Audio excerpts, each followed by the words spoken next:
Thanks to Chatterbug for putting this together.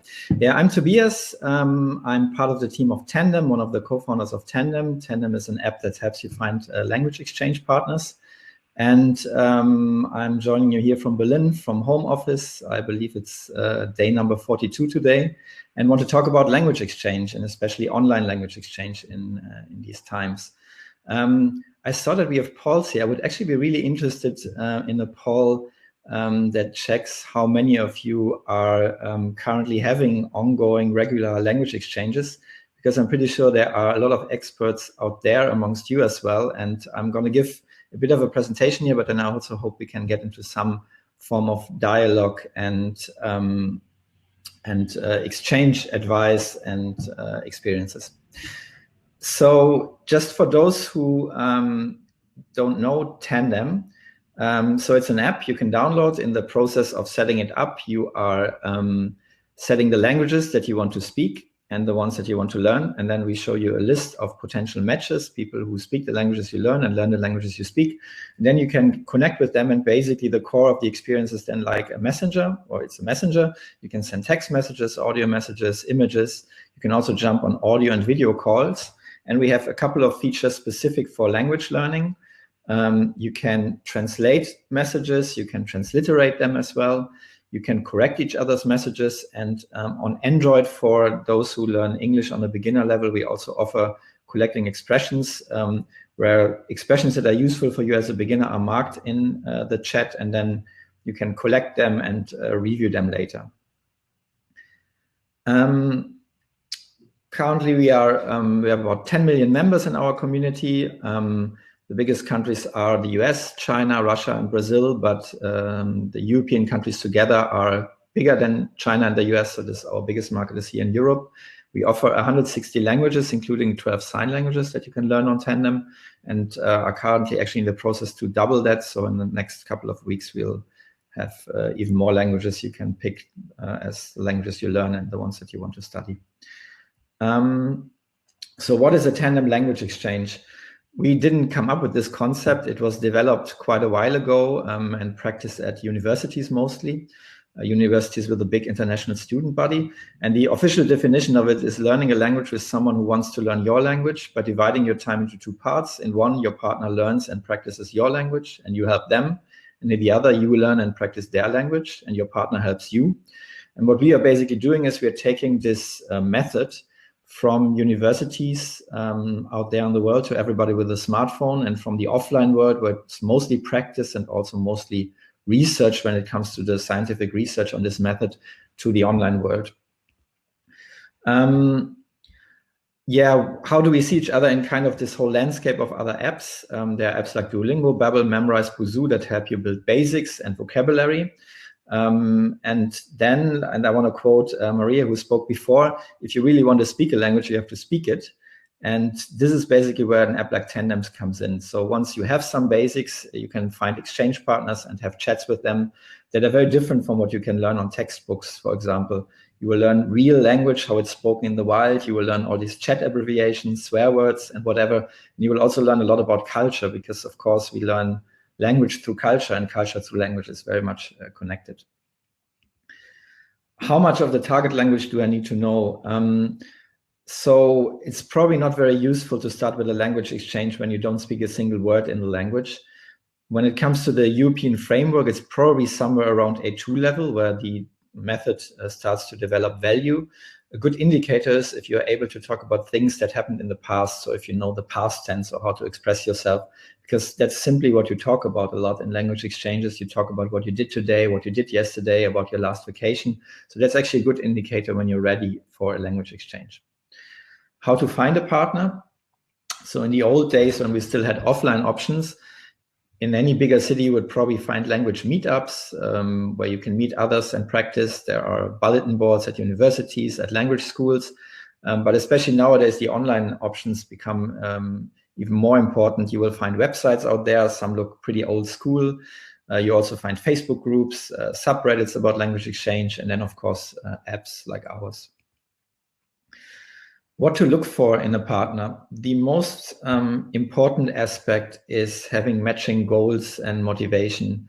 If one of the two partners just wants to maybe briefly brush up their language to go on a vacation, and the other one has a more like serious long-term goal, like, I don't know, moving to another country, then it's probably not a good match. It really helps to have the same objectives also when it comes to the intensity, how much time you want to invest.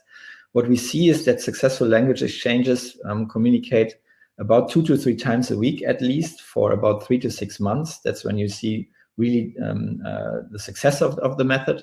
You also have to be aware of preferred learning times to find a good match, different time zones. Tandems, for example, is a very global community.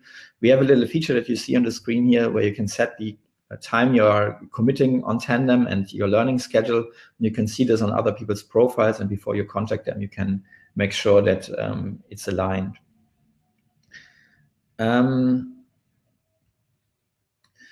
Then also an important question is, how do you like to communicate? Basically on Tandem, you can exchange text and audio messages, and actually the majority of our users prefer that. You can also jump on video and audio call. It's what we recommend because it's where you make most progress.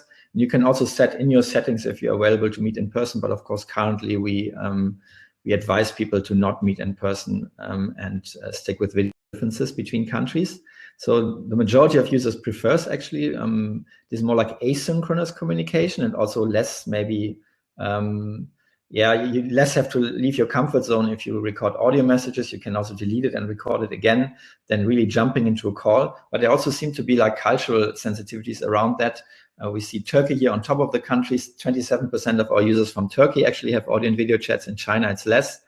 Would be an interesting topic for research why this is the case. I assume there are some cultural differences, countries where it's maybe more common to also strike up conversations with strangers in public. They also seem to have an easier time to jump on audio and video calls, but there could also be just technical reasons or reasons that in some countries people are more like relying on their data plans than on their Wi-Fi when they use apps, and this leads then more to like this asynchronous communication, which is also actually working pretty well because it works across time zones. I can send an audio message in the evening, and the next morning when I wake up, I have the answer from my exchange partner on the other side of the world. So it's a big advantage also of text messages and audio messages. Then what else? Age seems to be an important factor when it comes to successful language exchange.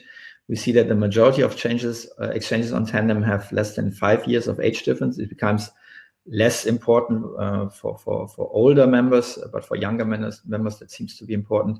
Then of course there are also gender dynamics at play. So 80% of exchanges on Tandem are between males and females, 10% between males, 10% between females. Education level is something that we don't see on our app because we currently don't ask people for their education level, so we don't have data on it, but it's you can read this in research about the Tandem method, that it's mentioned as an important factor for successful exchange, that both partners are roughly on the same education level. Similar target language levels. So for example, I'm native in German and I learn Spanish. If my Spanish is on A1 and my partner has a German that's on B2 or C1, then we can talk about sophisticated stuff, about the meaning of life or whatever in German. But when we then change to Spanish, we kind of have to start talking about the weather. And if this is the case, then usually the conversations tend to happen more in the language that you can just talk more about, more sophisticated about. And that then can lead to some kind of imbalance, that one of the partner gets more out of the exchange than the other. So it's not like a super strict rule, but it really helps to have the same level in the target languages. Then common interests help, but they're also a bit overrated. It's usually enough if you have one common interest that you can start a conversation about, but then usually the conversation evolves from that, and one interest is helpful, but it doesn't have to be like 5 or 6 interests that you have in common.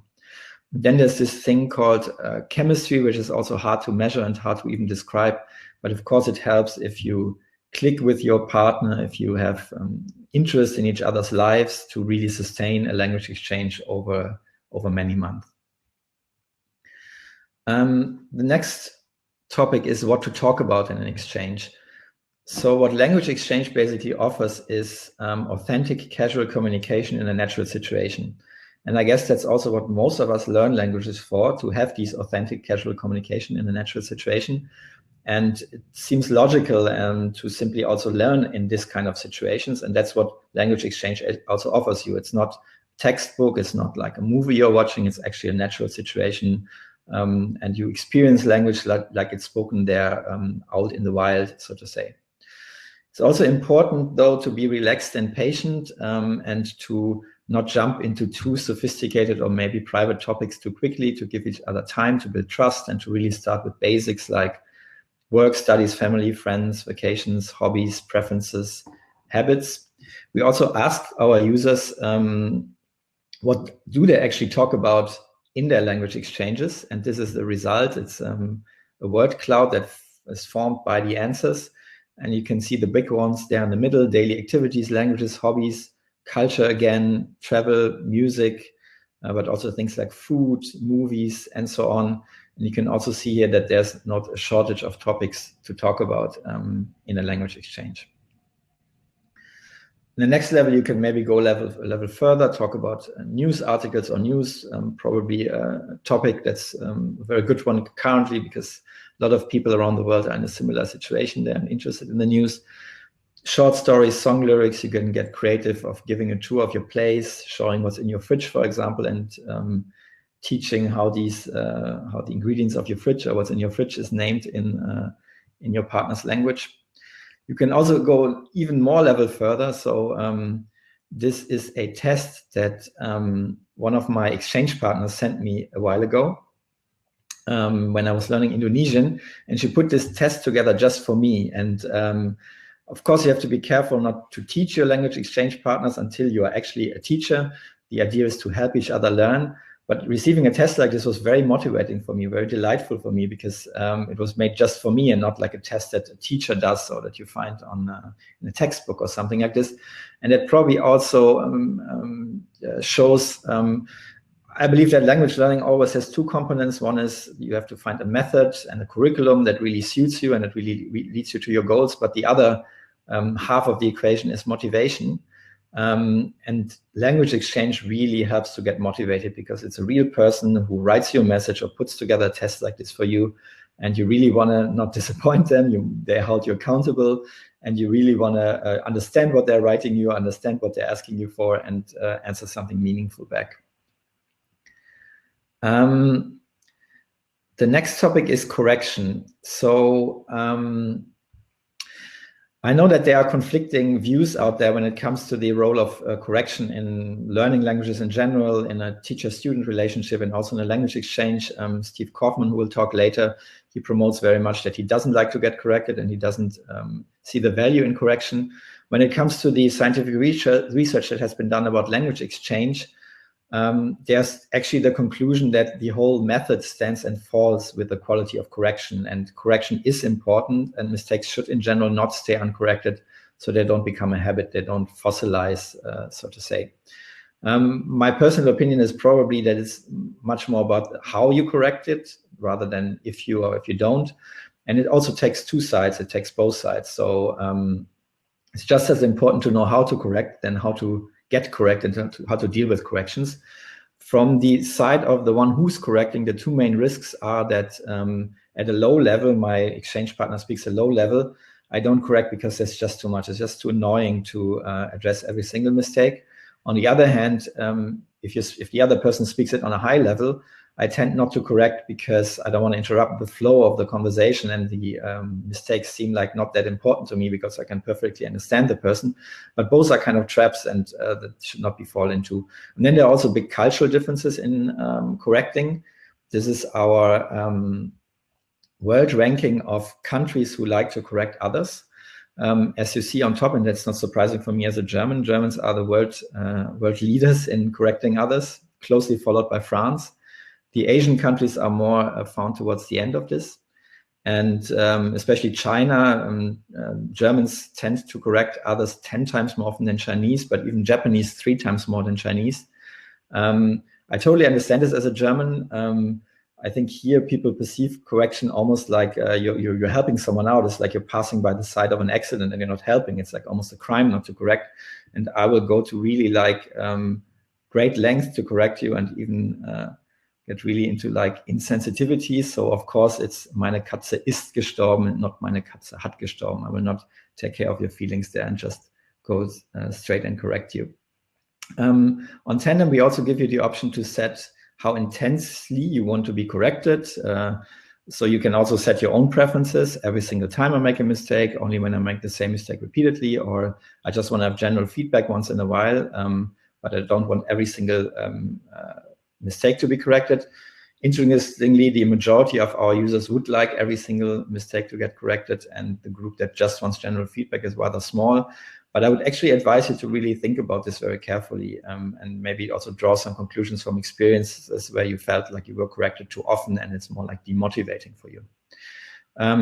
In real-time live conversations in video chats, I think Maria also mentioned this, what she does with her students. I would advise not to interrupt too frequently, rather pay attention to which mistakes are made, and then maybe write them in a text chat, or discuss them afterwards, maybe even make a list of mistakes that the other person did. What also helps is to this kind of indirect correction, but it's not that easy. You include the correct form in a question or one of your following sentences, like if somebody used, I don't know, a wrong article in German, I might use the same word in my next sentence with the right article.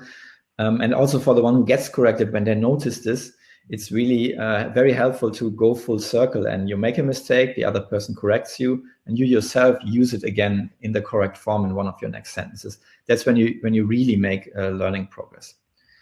A native speaker problem is often that unless you are a teacher, you can't really tell people why they made a mistake, what the source is, because native speakers don't usually have so many knowledge about the grammar of their own language. In that case, it actually, it helps to then talk to a tutor about it or talk to a teacher about it and help them clarify, but it's not something you can expect from a native speaker. They can tell you this is wrong and this is how it's right, but not exactly why. For a learner, what I just described, when the one who is native in the language teaches, then it's often not so easy to recognize this indirect teaching. It's a bit subtle. Somebody corrected you using the correct form, and you have to pay quite some attention to this. And in general, it's really important not to teach, but to help each other learn. That's the purpose of language exchange, and that's also the expectations that you should have to your language exchange partner. What are common pitfalls? It's really important to not switch the language every 5 minutes, especially in a live conversation, but really stick to one language for at least 30 minutes. That's the recommendation. It's also important to only exclusively talk in that one language for these 30 minutes and not fall back into your native language, because you want easier time to make yourself understood. You should not try to help your partner in their native language when you sense that they're insecure and they don't know a word. These conversations can sometimes be awkward. Somebody's looking for it and not finding it, but really be patient and not try to jump in and help them. And also definitely don't fall back to a third language that you both speak. Often this is English, and then start to continue the conversation in that language. Really stick to the language. Also important for the native speaker is to use maybe simpler language, to maybe talk a bit slower than you would usually do, but definitely don't avoid all forms of getting into some kind of baby language to make it easier for the other person. It's actually a big value that you provide as a native speaker to your exchange partner, that you are talking the language like it is actually spoken. You talk it in the speed that people speak it, you use the language that's actually used. And if you alter this too much to make it easier for the other person, you take away that advantage for them. Also, don't translate, don't try to use a second language, but really, if you feel the other person doesn't understand what you're saying, try to describe it, use synonyms, antonyms, association, body languages. And what's actually very important to have a language exchange that is really successful long-term is that both partners need to contribute equally. Otherwise, one partner feels they're not getting so much out of it than the other person, and you get these like imbalances, which can be toxic for a language exchange. If you see that happening, I would also always advise to openly discuss these problems. It might also require for some people to leave their comfort zone, but just talk about when you're seeing the language exchange is not going in the right direction. It almost sounds like relationship advice, but it's also applicable here. And don't just, avoid or even ghost or something like that. Yeah, that was my presentation. I want to finish with this. We're currently seeing a lot of activity in our community in these times when people are at home, when they maybe find time to practice languages or also feel a bit socially isolated and want to talk to people around the world. We see a lot of new members joining the community, so it's a really good time to start with a language exchange. Yep, and then any questions? Ryan, yeah, very interesting question. Thinking about your comment about correction in comparison with code reviews, has your work on language learning had an impact on how you work with developers? I'm a developer with long background in language teaching, so probably you have more experience this than me. I personally am not a developer, so I don't do code review myself.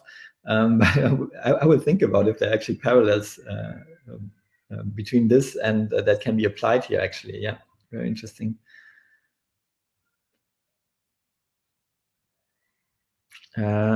Stefano asked if we will make a once-in-a-lifetime special offer for people attending this to subscribe with a lifetime subscription.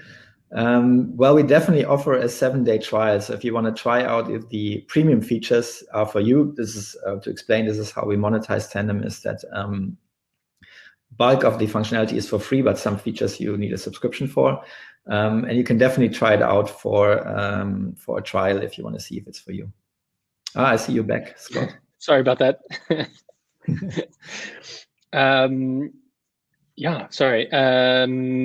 Okay, and I would like to, well, we still have a few more minutes if anybody else has any other questions. I'm kind of curious because you were talking about you learning Indonesian. How often do you use Tandem personally?